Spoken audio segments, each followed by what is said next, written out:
I was recently in Beverly Hills for an appointment at the Beverly Wilshire Hotel, so I thought I'd make a day of it and bring you along as I wander around and visit some favorite spots in the area.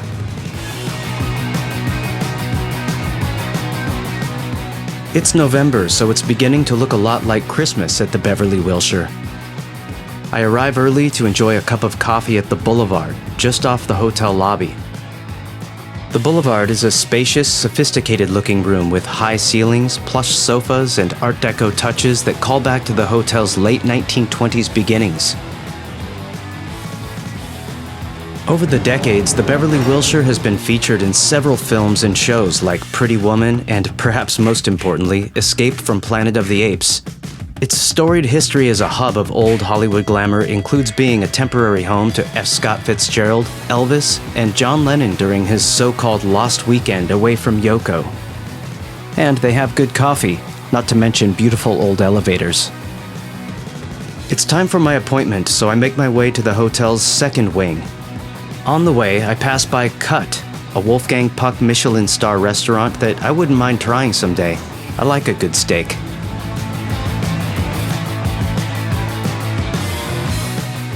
The Beverly wing of the hotel has some very photogenic details that are worth a stop to really appreciate. Today I'm meeting with Henry Poole Co, one of the oldest tailors on Savile Row in London. Poole visits LA a couple of times a year, and this is my second fitting for this two-piece navy suit. Daniel is the cutter that I've been working with. He's a complete pro, and the suit is coming along beautifully. I'm considering making a video about this suit when it's finished. Not sure. Let me know if you'd be interested in seeing that. So with my fitting complete, I have the rest of the day to cruise around. I'm pretty hungry, so I walk over to Beverly Drive, which has several unique casual cafes and restaurants. But first, I want to check out Second Time Around, the coolest little vintage watch shop in the area.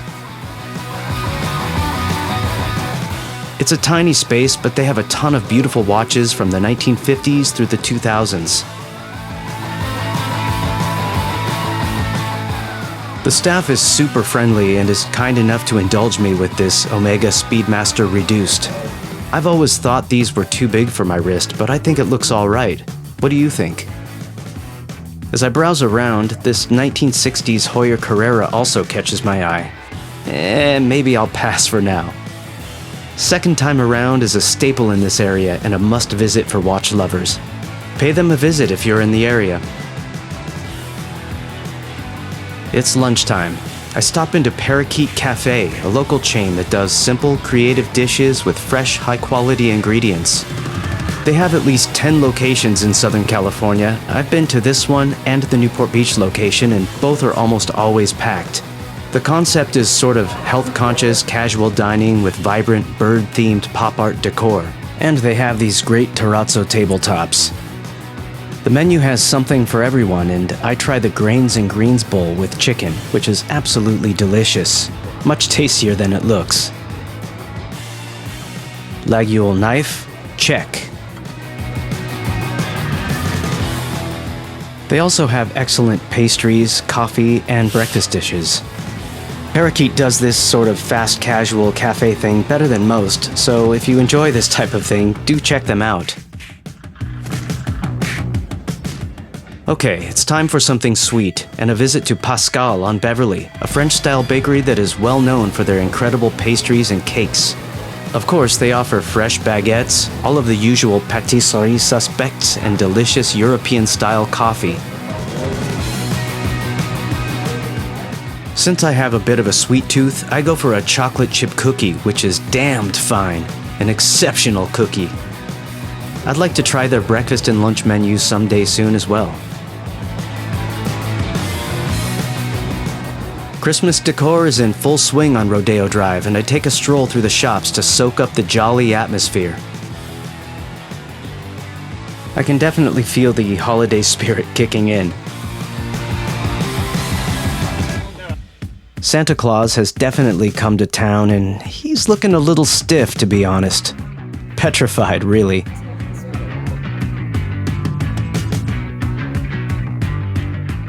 Aside from the typical holiday trappings, which are abundant, the street is lined with large, brightly colored animal sculptures by French contemporary artist Richard Orlinski. The combination is somewhat dissonant and surreal, but fitting nonetheless. A stop into the Ralph Lauren boutique provides a look at the latest cozy tweeds and woolens that we Southern California folk can use to pretend we actually have seasons. You know, winter cosplay and all. It's a beautiful shop with a lot to look at. Let's head up this lovely staircase to check out the home decor showroom. I love browsing around up here. Each room has a distinct look and they do an amazing job with the little accents and details.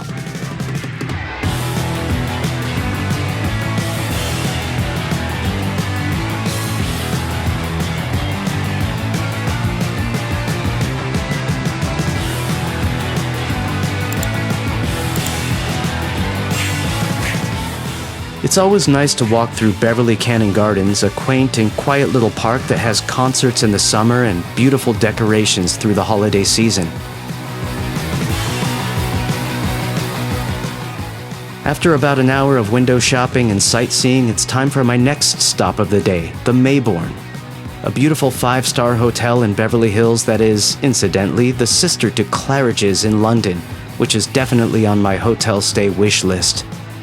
It's also home to Dante, my favorite spot in Beverly Hills for a martini. Up to the 9th floor we go. This is the West Coast counterpart to the beloved original Dante locations in New York City's Greenwich and West Villages. The decor is light, welcoming, and very elegant, not in the least bit stuffy or pretentious. Sometimes they have live music around this time of day, but not today for some reason. The original location was recently named one of the world's best bars, so I guess they're doing something right. Dante is known for their Negroni, but the $10 martini hour is what I'm here for. These days, I prefer a 50-50 martini, equal parts gin and French vermouth over a more Churchill-inspired gin-heavy martini. This beautiful ceiling art is by LA artist Abel Macias, who you should check out sometime. Cheers. Very nice. They really don't skimp during martini hour either. If you're in the mood for a great cocktail tucked away from the flash and tourism of Rodeo Drive, put Dante on your to-do list. A bit of reading before I finish my cocktail and head out.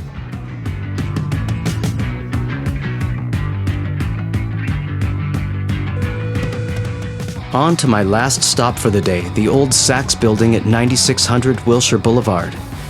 Designed by father and son firm John and Douglas Parkinson, with interior concepts by renowned architect to the stars Paul R. Williams, it's one of many historic buildings in this area. I'm not an architecture buff, but there's something about this building that gets me.